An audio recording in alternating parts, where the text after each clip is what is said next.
What if every problem you have ever faced in your career, your relationships, or your ambitions was not a problem of effort, but a problem of strategy? Most people spend their entire lives working harder, pushing longer, and grinding deeper, never once stopping to ask whether the battlefield they are fighting on was even the right one to begin with. Robert Greene spent years inside military history, philosophy, and the psychology of power to answer that question, and what he found will permanently change how you move through the world. Robert Greene is the author of The 48 Laws of Power, The Art of Seduction and Mastery, a body of work that has quietly become required reading for some of the most strategically dangerous people on the planet. The 33 Strategies of War, published in 2006, is widely considered his most tactical and operationally dense book, synthesizing thousands of years of military history into a living playbook for anyone competing in business, leadership, or life. Greene does not write for people who want comfort. He writes for people who want to win without lying to themselves about what winning actually demands. By the time this masterclass ends, you will understand why your greatest enemy is not someone across the table from you, but a force that lives entirely inside your own mind. You will understand how history's most dangerous strategists, from Napoleon to Hannibal to Margaret Thatcher, used each of these 5 warfare categories to outmaneuver opponents who were often stronger, richer, and better resourced. 2 questions will stay with you long after this video ends. The first is whether your real problem has always been effort or strategy. The second is what actually separates the people who study strategy from the people who master it. Only in the final section will both of them fully land. Subscribe to the Book Vault right now and hit the like button, because every week this channel releases transformational analyses designed to give you a real, unfair, and permanent advantage in life. Part 1. Self-Directed Warfare. Conquer yourself before you conquer anyone. We begin at the foundation of every strategy that has ever worked in the history of human conflict, and Greene calls this entire opening section self-directed warfare. Most people who pick up a book about war strategy skip straight to the tactics, the maneuvering, the attacks. They want to know how to defeat others, but Greene's first and most confrontational move is to redirect that hunger inward. He opens by stating that the most dangerous opponent you will ever face in any war, any negotiation, any career battle is not standing across from you. That opponent has your face, your voice, and your exact fears. Greene introduces what he calls the polarity strategy, the idea that you cannot fight effectively unless you have declared war on your real enemies and named them clearly. Most people wander through conflict in a fog of emotional reactions, never truly identifying who or what is actually working against them. The polarity strategy demands clarity with almost violent precision.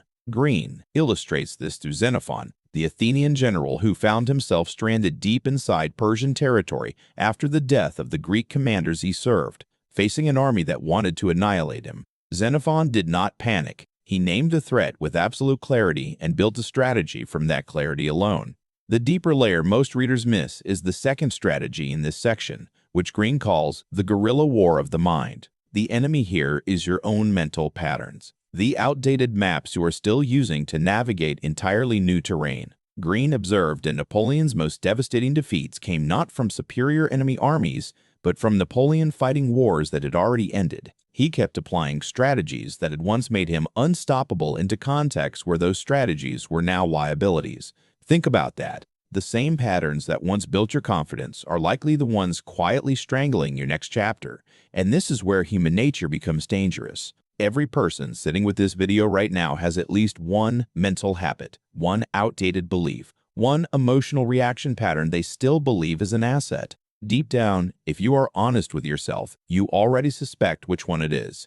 Greene's third strategy in this section is what he calls the counterbalance strategy, keeping your presence of mind amidst the chaos of events. The strategist who panics in adversity has already lost the war before a single tactical decision is made. Emotion is not the enemy of intelligence. Unexamined emotion, however, destroys it. The fourth strategy closes this section with what Greene names the death ground strategy. Historically, armies with their backs against a wall, with no escape route, fought with a ferocity that well-rested armies almost never could match. Greene's point is not to wait until crisis corners you. His point is to manufacture that urgency consciously and deliberately before life does it to you without your consent. The question Greene is really asking here is this: are you currently operating with the focused desperation of someone who has everything to lose, or are you coasting on the comfortable illusion that there is always more time? And what I'm about to tell you next is the part of this book that most people never even reach because it requires building something far more difficult than self-discipline alone.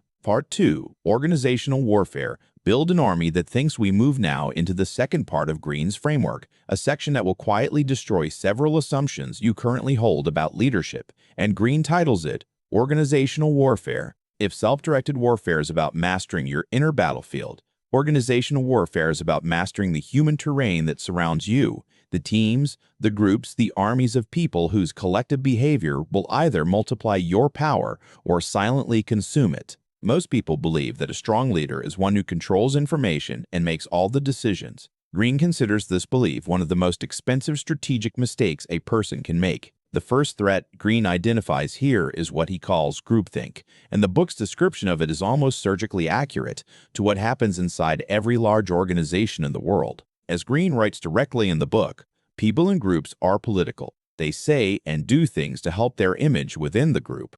They aim to please others rather than to see things dispassionately. The need to find compromise among all the different egos kills creativity. The group mind is cautious, slow to decide, unimaginative, and sometimes downright irrational. Most summaries skip this entirely. We will not, because groupthink does not announce itself. It arrives wearing the disguise of consensus and reasonable agreement. What happened next in history's most consequential battles is always the same pattern. The generals who surrounded themselves with agreeable, non-confrontational advisors consistently walked into disasters that anyone with honest access could have predicted. Greene's controlled chaos strategy, the second major strategy here, deliberately structures teams to contain productive tension rather than artificial harmony. The goal is not a team that feels good. The goal is a team that sees clearly. Feeling good and seeing clearly are frequently in direct conflict with each other, and the strategist who confuses them will pay dearly. And this is where the Vault perspective on this is different from almost every leadership book you have ever read. Greene does not tell you to inspire people with a shared vision and positive feedback loops. He tells you to give them a crusade.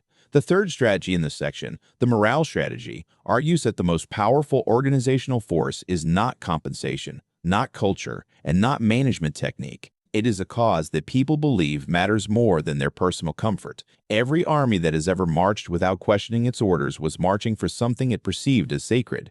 Your team is no different. Part 3, Defensive Warfare. The art of winning without fighting. The third pillar of Greene's framework takes us into territory that feels counterintuitive at first, and Greene names it defensive warfare. In a world that celebrates aggression, speed, and bold offensive moves, the idea of studying defense feels almost embarrassing. This is mainstream advice collapsing under its own weight. Greene's argument is devastating in its simplicity. The strategist who knows when not to fight possesses a form of intelligence that the aggressor almost never develops. And that intelligence, over time, becomes the most powerful weapon in any arsenal.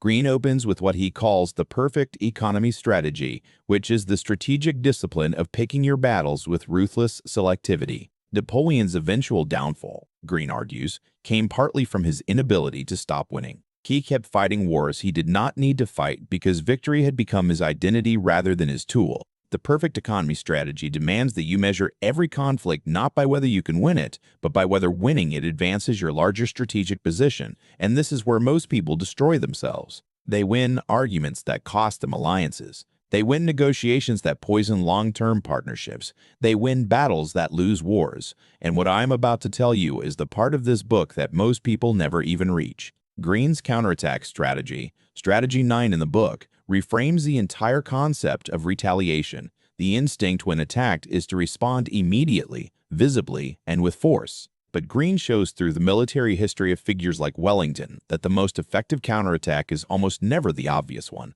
You bait the opponent into committing fully, you let them extend their position, and then you strike precisely at the moment when their forward momentum has made them most exposed. Patience here is not passivity. It is the sharpest weapon on the battlefield. Greene's deterrent strategy follows directly from this, and his message is psychologically sophisticated. You do not need to win every fight if your reputation makes most opponents decide the fight is not worth having. Build a presence so clear, so credible, and so precisely communicated that the calculation of attacking you becomes unfavorable before the first move is made. Greene uses the concept of a threatening presence not as a tool of intimidation, but as a tool of strategic economy. Conflict that never starts costs nothing. Conflict that you must win costs everything, even when you do win. The final strategy in this section, the non-engagement strategy, is perhaps the most psychologically difficult for ambitious people to accept. Sometimes the correct move is to trade space for time, to appear to retreat, to give ground strategically while preserving the force and positioning required for a decisive future engagement. Greene shows this through multiple historical examples of commanders who absorbed early losses and appeared to be losing catastrophically, only to deliver a conclusive defeat when the enemy had exhausted itself chasing apparent victory. The question this leaves you with is unsettling and important. What are you currently fighting to win that may actually be costing you the larger war?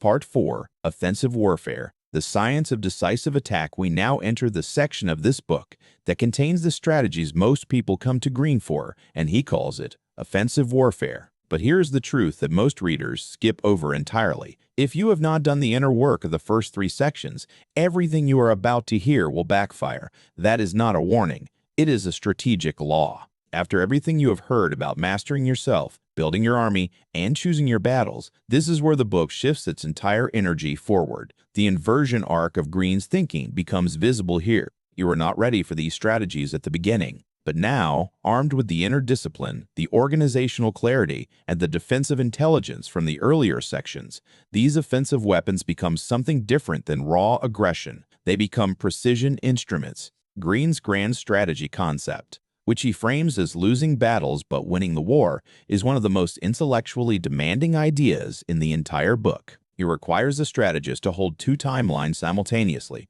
the immediate tactical situation and the long-term strategic objective, and to sacrifice the first in service of the second whenever necessary. Greene uses Winston Churchill as one historical illustration of this capacity. Churchill absorbed devastating tactical moments during the Second World War that would have psychologically broken a leader focused only on immediate optics. But Churchill was always measuring against a different timeline than his critics were using. This next idea is the reason this book has stayed on bestseller lists for years. The intelligence strategy is Greene's 13th strategy, and its central claim is that every strategic failure in history has at its root a failure of perception, not a failure of force. Commanders who did not truly understand their enemy did not simply lose battles. They marched confidently and at great expense directly into traps that the enemy had laid precisely because the commander's arrogance had blinded them to information that was freely available. Greene's instruction here is to study your opponent the way a scientist studies a specimen, with curiosity,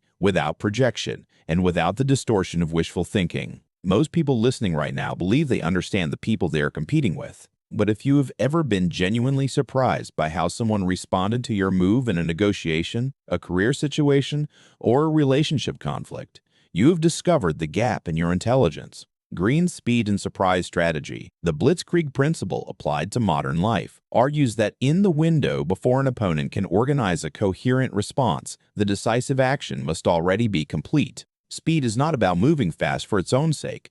It is about closing the gap between your decision and your execution before the opponent's defensive architecture can activate. Greene closes this offensive section with one of the most psychologically sophisticated strategies in the entire book, the art of knowing how to end things. He states directly that you are judged in this world by how well you bring things to an end. A messy or incomplete conclusion can reverberate for years, and then comes the shift that changes everything. Greene quietly reveals that the greatest strategic move of all is often to avoid the conflict entirely, to maneuver your opponent into a position where fighting you becomes irrational before a single blow is exchanged. But the 5th and final part of this framework contains the most dangerous intelligence of all, and it is where everything previously discussed gets turned completely inside out. Part 5, Unconventional Warfare, the Dark Art of the Unexpected. We arrive now at the chapter that Robert Greene himself considered the most psychologically confrontational in the entire book, the section he called Unconventional Warfare, and every rule that felt reliable until this point is about to be questioned.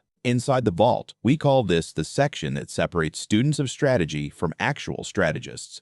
Conventional warfare operates within shared frameworks of expectation. Both sides know the general shape of how the conflict will unfold. Unconventional warfare is the art of operating entirely outside the framework your opponent is using to predict you. Greene's core thesis in this section is ruthless and precise. The expected move is almost always the weakest move available to you. When you do what your opponent anticipates, you hand them a gift. You give them time to prepare, counteract, and neutralize. The greatest military victories in history, from Hannibal's defeat of Rome at Cannae to the strategic deceptions of the Second World War, were won not by superior force, but by actions so unexpected that the opponent's entire mental model for the conflict became useless in a single moment. This is what Greene means by unconventional thinking. It is not chaos. It is a higher order of strategic logic that the conventional mind is simply not equipped to process in real time. The terrifying part is that most people never notice this pattern happening to them. They get maneuvered by unconventional operators in their industries, their organizations, and their personal lives, and they describe the experience as bad luck, betrayal, or unfair treatment. Greene's point is that it was none of those things. It was strategy. The people who outmaneuvered you were simply playing a different game on a different level of the board, and your inability to recognize the move as a move was itself the vulnerability that made it possible. Greene describes the concept of controlling other people's perception of reality as perhaps the most powerful tool in the unconventional arsenal. You feed your opponents what they expect to see, you satisfy their assumptions, and while they are busy confirming the story they already believe about you, your actual strategy unfolds entirely elsewhere. The most sophisticated operators in business, politics, and competitive environments have understood this principle for centuries. It is not deception in the crude sense of telling lies. It is the art of managing narratives so skillfully that the opponent's own intelligence apparatus becomes your greatest ally. At this point, the blueprint feels complete. Self-mastery, organizational command, defensive discipline, offensive precision, and unconventional positioning. All 5 sections are now in your hands. But just when it seems like the full architecture has been delivered, Greene reveals something that makes everything before it feel like preparation. The strategist who can be read, who follows patterns, who responds to stimuli in ways that can be mapped and anticipated, has already surrendered the most critical advantage available. Greene's final instruction in this section is not a tactic. It is a philosophy. Keep the wheels in constant motion. Remain dangerous, not by being aggressive, but by being genuinely, structurally, and psychologically unreadable to those who believe they've figured you out. What comes next is where everything you have heard so far finally connects into something you can actually use. Key lessons and insights. The enemy within is always the first battle. The first lesson this book teaches us, and perhaps the most disorienting one to fully accept, is that the primary battlefield is always internal before it is external. Greene spends the entire opening section of the book establishing this not as a motivational idea, but as a strategic law. Every tactical error, every strategic miscalculation, every devastating leadership failure he documents throughout the book traces its root cause back to a commander who allowed emotional noise, outdated mental patterns, or unexamined fear to cloud their strategic perception. The opponent across the table was rarely the decisive factor. The opponent inside the mind almost always was. This lesson has immediate application in your life right now. Take any active conflict, challenge, or stalled ambition you are currently navigating and ask yourself one question: how much of this situation is genuinely determined by the external forces at play, and how much of it is shaped by your own mental patterns about what is and is not possible? Greene's invitation is not to feel bad about the answer. It is to treat that answer as strategic intelligence that can immediately be turned into a decisive advantage once you are honest enough to use it. Clarity of enemy is clarity of strategy. The second lesson flows directly from the first, and it carries a confrontational edge that most people find uncomfortable to sit with. Greene argues throughout this book that vague enemies produce vague strategies, and vague strategies lose every war they enter. The polarity strategy is not simply about identifying competitors or obstacles. It is about naming with surgical precision the actual forces, both internal and external, that are working against the outcome you are trying to produce.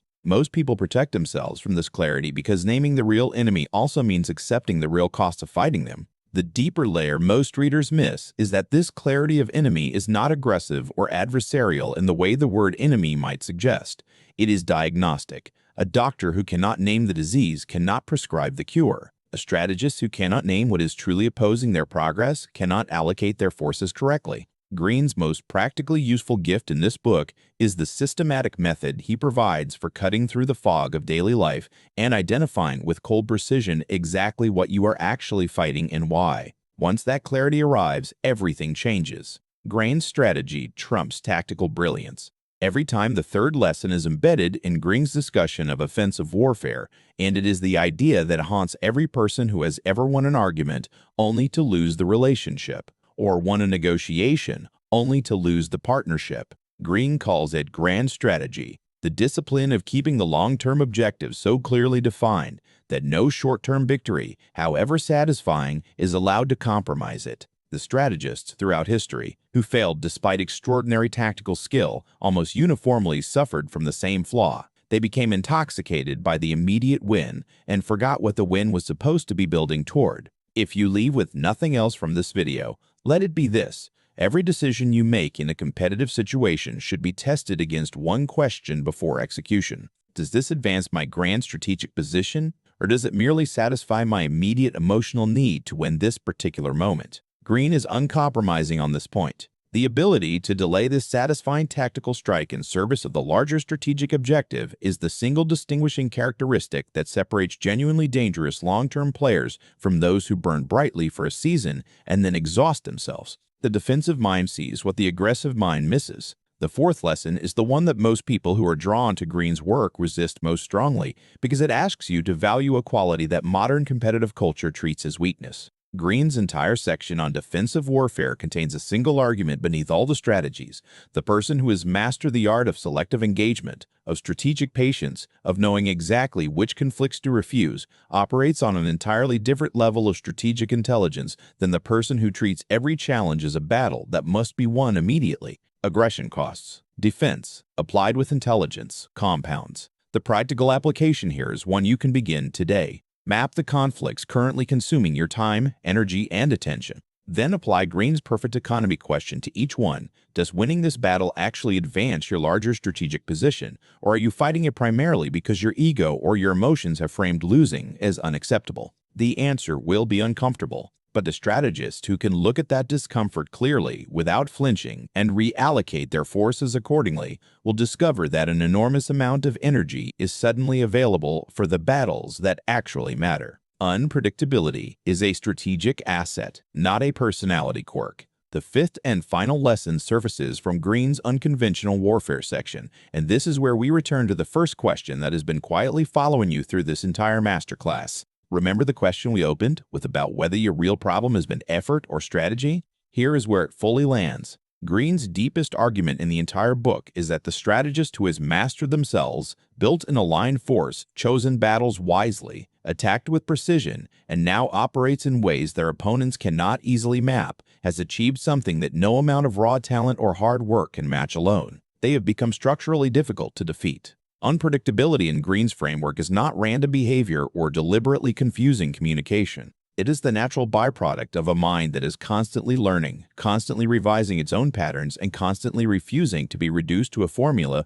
that others can read and neutralize. Every single strategy in this book is ultimately in service of this final state, a thinking, adaptive, psychologically sovereign operator who moves through competitive environments with the kind of fluid intelligence that history's greatest strategists embodied. That person is not born. They are built deliberately, one strategic decision at a time. The vault closing. What Robert Greene really built in this book is not a collection of tactics. It is a complete philosophy of how to move through a world that is, whether you acknowledge it or not, defined by conflict, competition, and the constant navigation of opposing forces. The 33 Strategies of War does not teach you to be aggressive. It teaches you to be awake, to see the battlefield as it actually exists, rather than as you wish it to be. And that quality of clear, unsentimental, strategically intelligent perception is rarer and more powerful than almost any other skill you could develop. Here is the specific action Greene's entire framework is pointing you toward for this week. Choose one active situation in your life,